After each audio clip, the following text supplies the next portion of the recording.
Call of Duty Warzone needs to separate from Call of Duty to become its own standalone game if it wants any chance at staying relevant, maintaining the positivity that is now out there. What do I mean by that? Well, let me explain. But before we get to that, I know you're always trying to get better at the game, just as I am, which is why I have to thank today's sponsor, SCUF. If you're ready to step your game up on the sticks, this is how you improve. I like to have it, as you can see on the software set up here, each individual back button bound. And what's crazy about the Envision Pro is they have two perfectly placed additional buttons on the side. Set them for anything. My favorite is having this as ping, so when I'm shooting, I can also just nudge in and ping the target that I'm hitting. I don't have to take any other fingers off. Look at the drop. Why is there somebody falling on? It's literally everything I could ever want in a controller. And with all the new Verdansk designs, perfect time to get your upgrade. They have the light design or dark, and every purchase comes with exclusive COD in-game items. So click the link in the description, check out what SCUF has to offer, and more about the collaboration with Warzone. Warzone is in a really good place right now. With its re-release of Verdansk, I haven't seen this level of positivity pretty much since that original Warzone. The player count has soared up to some of the best it's been in years from what we can tell, although, of course, still not hitting the heyday peak. But in general, player feedback has been very positive with the return of Warzone and all of the changes that they've made this time around to make it more back towards that version. Even I was very skeptical of what this update was going to be. My expectations were very low, and I have been pleasantly surprised since hopping on and continuing to play it. It feels like we're really back to a classic battle royale, removing the gulag token, the redeploy balloons, and they still have those things inside of Rebirth Island. On top of that, it feels in many ways improved with the omnidirectional movement. Not necessarily as fast as what Black Ops 6 is, but making it so you can traverse the map in ways that we really never had access to. You can go prone, you can move while you're rezzing too. Although I think in many ways still not perfect, and more options for things like being able to disable diving in any direction so you don't accidentally dive when you're trying to plate or reload, I think would be great. There's been a lot of accidental movement that even when you get used to still happens. Nonetheless, plating as a whole is even better than it was back in the original Verdansk, and a lot of the quality of life stuff that we now have is just, it is just superior. All of this has come a long way in making the game actually feel as good as it does right now.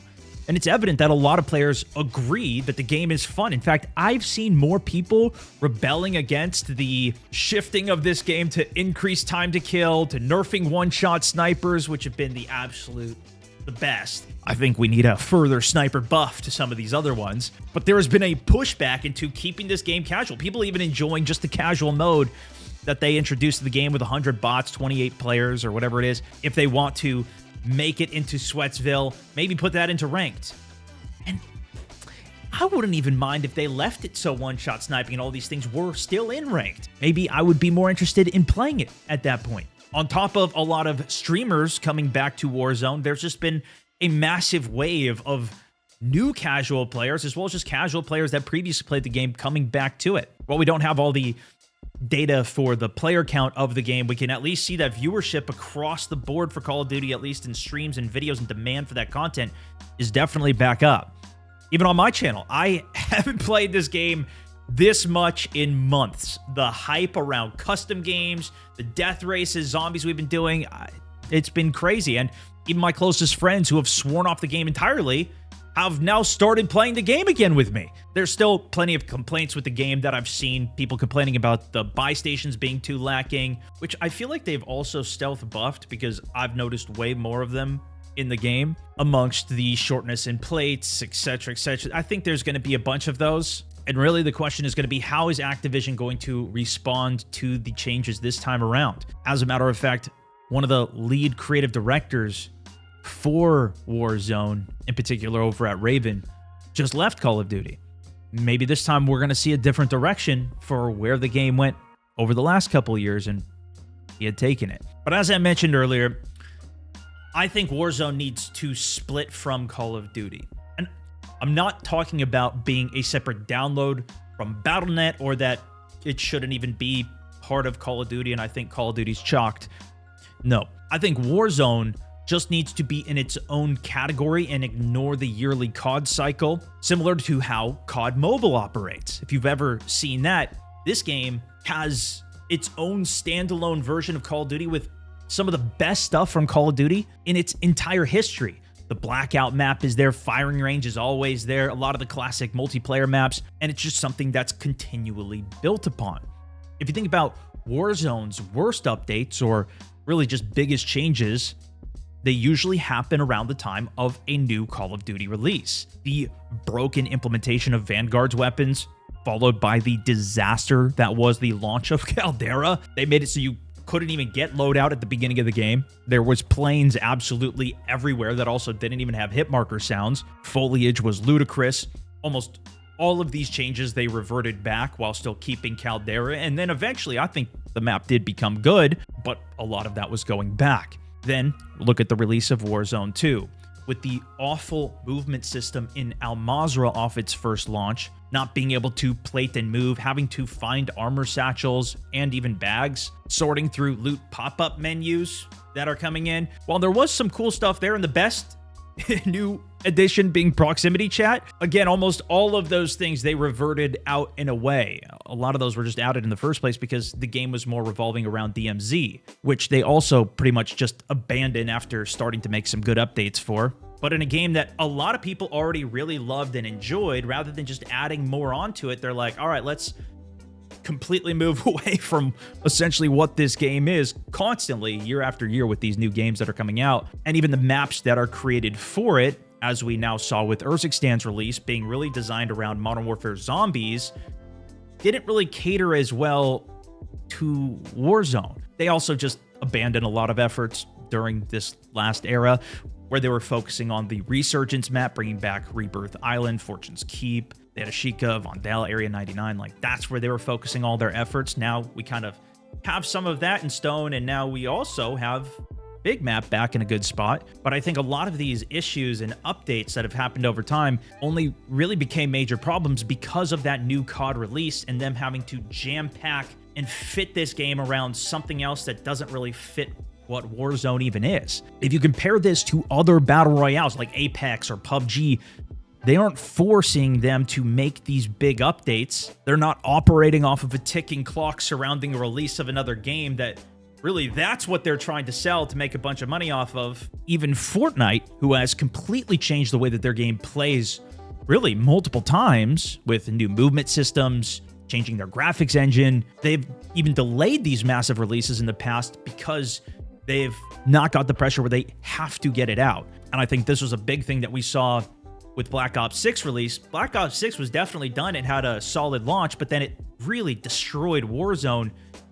for months while we were waiting for this bigger update. I think it would have been much better if they had just even kept it in that old system, or I don't exactly know how the development works, but had a dedicated team process for that so that it got whatever appropriate updates that didn't break everything with it at the same time. I literally took 3 months off the game entirely because it was so broken. Realistically, maybe there's just not a way to do this, because I do like the cross progression that they have between the games, keeping the overall levels, the unlocks, having this as part of Call of Duty, really a free way to play Call of Duty. But if it does come at such a big cost to the actual game, I think the bigger problem is going to be once we get a full reset again. We already saw that when Warzone 2 came out, and those 3 games worth of Call of Duty skins, weapons, attachments, things that we even purchased just disappeared from Warzone. Yeah, sure, they're still in the other version of the game that you could go buy, but we don't really care about that. I want it in Warzone. And it makes me think that we are going to be experiencing that again, and it very well could even be this year. If it's not this year, who's to say it's not the next one after that? So I'm always even hesitant to buy things in the game because I know they also don't care. Back when they did an initial wipe, I was saying they need to at least reimburse us at least half of what we spent in this so we could buy the new skins in the game. You're going to have a ludicrous amount of them anyways. At least keep the player base a little happy. A lot of people felt so burnt by the game that they've never come back, and they don't plan on it. It's also made them hesitant to make future purchases because we never know when it's going to get ripped and wiped away. Again, comparing it to Fortnite, which has had its entire locker from when the game came out, that's still there and getting updated and even adding more skins. So if you play the Lego version of the game, they gave you that same skin in Lego form and no extra charge. And then when it actually comes to the game design, I don't mind switching out the perks, the weapons. For the most part, they're all the same. Even the old ones we had versus what's being added now, reintroduced, sure. But I do think the way that the maps are designed would be better off with more of the pure multiplayer in mind, rather than with AI in mind, namely zombies or even DMZ. And I thought, Al Mazrah was a relatively good Battle Royale map as a whole. And I can only imagine that one of the things that is holding them back from making more of these big maps is that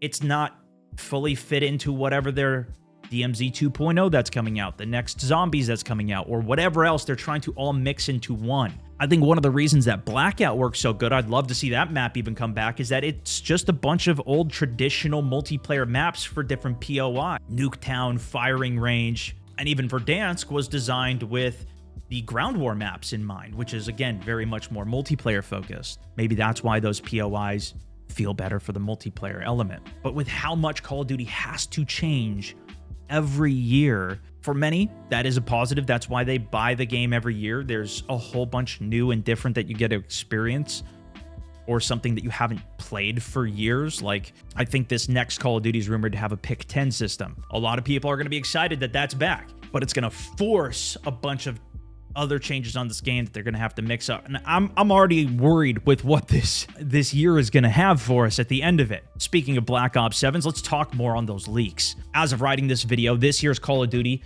has been leaked as being Black Ops 7. The rumors include a co-op campaign, a remake of Transit Zombies, and most worryingly, it's a direct sequel to Black Ops 2, where the maps will be futuristically themed as a story that will be set in 2035. And I'm gonna wait for some actual more concrete information before I properly give you some of my thoughts. But the alarm bells are ringing because history is coming in for another cycle here. And that is something we are very familiar with in Call of Duty as a whole. It won't be long until we are back at the state of advanced movement in the game, which you can think is pretty advanced right now with omnidirectional movement, right? But there was full wall running in Call of Duty, and even jetpacks, giant double jumps, and verticality. That was ludicrous. That was really the point when I stopped playing the game multiplayer-wise altogether. It really wasn't until Verdansk and Warzone came out that I came back to Call of Duty full swing. And so then the question is, how are they going to implement Verdansk and the future of Warzone with this futuristic tech and all the changes that we know are going to be coming? Will the map have to be changed back to the Black Ops 7 aesthetic? Are we going to be going into the future, kind of like we went into the past when Cold War came out? There was this like time reversal. Is it ever going to be the point where we have this OG thing and then we can have another map?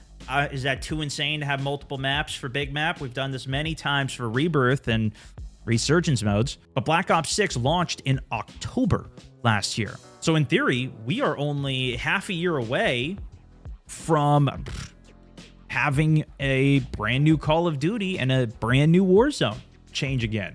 For a long time, we knew Verdansk was coming. A lot of people speculated it would be there for the launch of Black Ops 6, or maybe Black Ops 6 would be the launch of the Avalon map, which I actually did a full fly-through of and definitely looks very polished. It looks like it would be a sick map. It's got a lot of the old classic maps and even the multiplayer maps from the current Black Ops 6 on it. The theory was we'd have Avalon and Verdansk to play. It looks like we will be able to do some minor wall running. Maybe this is going to be a smaller step. Maybe they've learned a lot of lessons, but I feel like that's what I say every year.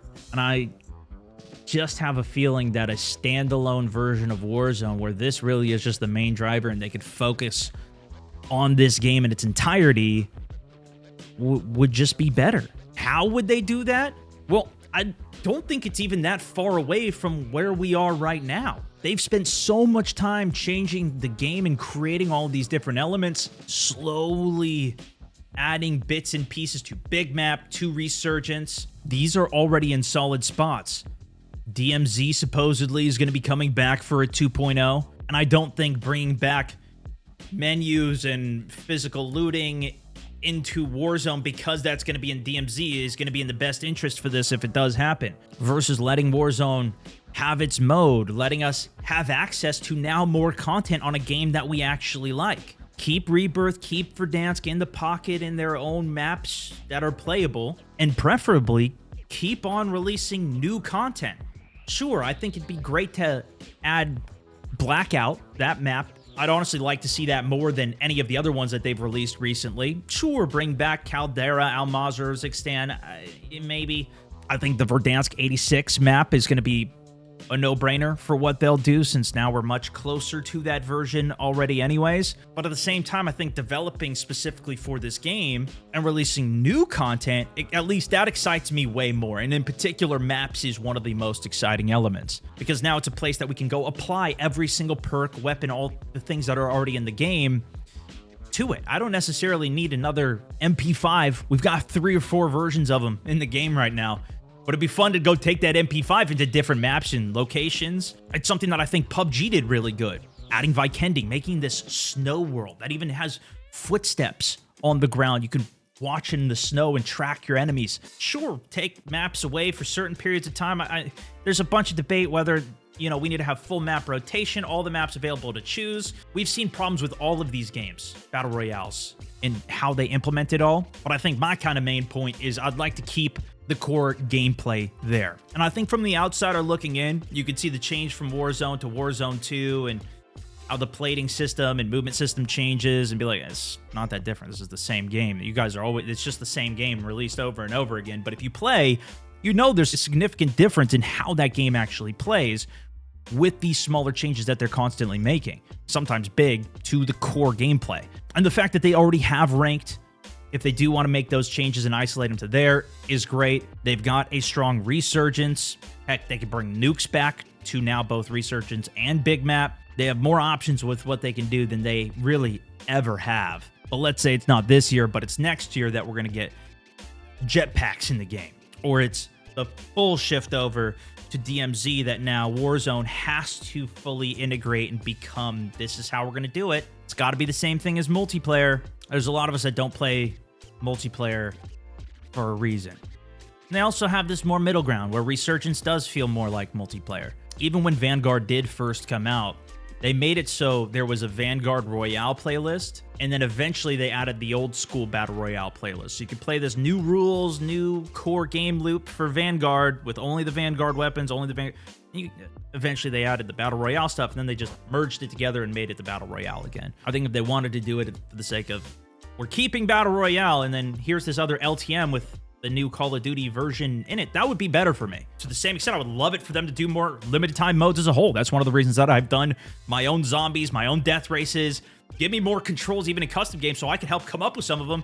I'm here for it, brother. We also saw with Black Ops 6, they didn't bring any of the older cosmetics into the game. This was the first time they started to not have carry forward again. And while it is there in Warzone, we also see that not everything's carried forward. The skins that you had on your old weapons, they're not applicable to the new ones. The operators that you had, well, the new execution animations you can't put onto those old ones. And while I am as a whole overall fine with that, we have lost certain things. Like in Modern Warfare 3, there was a Kevin Durant pack that gave my SPX optic an orange dot in the middle. And really any of the blueprint customized optics and reticles, you can't apply any of those things anymore. They're just gone from the game. And I think as they continue to implement new games, they're probably not going to continue to have carry forward in multiplayer. And it's only so long before everything gets wiped that's currently in the game, because they can't carry forward that into whatever new system they're going to have coming. Versus, I think this should just be like Fortnite, where you have all of your stuff and, build those skins into this game as well. So it is something that can stay forever with the game. And with this most recent Verdansk update, we've seen them be willing to do this. They've essentially diverted from what the multiplayer is, even with omnidirectional movement, and created their own systems for it for Warzone. So we still have some of those feels for it, but it's slower. It's not as insane as it is in the multiplayer, as this game is much different than what the Call of Duty multiplayer even is. Now, while I do think this is kind of the ideal and would be bitter for the game as a whole in a long term, and a lot of us players who do enjoy Warzone, realistically, I don't think this is going to be the direction that it does. And I don't want to get your expectations to the point where, oh, this is what's going to be coming. I just wanted to share some of my thoughts and discussion. I get asked about this all the time, and I see these comments online, and I'm curious of what you guys think. Let me know in the comments below. Maybe the developers will even read this, see some of your responses. But when we snap back to reality here, they make a ton of money off of selling the multiplayer version of the game every year. That's one of the reasons that the grind is so slow in Warzone. It should just be defaulted to whatever the double XP rate, even triple XP should just be the default. Unlock stuff so you can play the game, get it unlocked.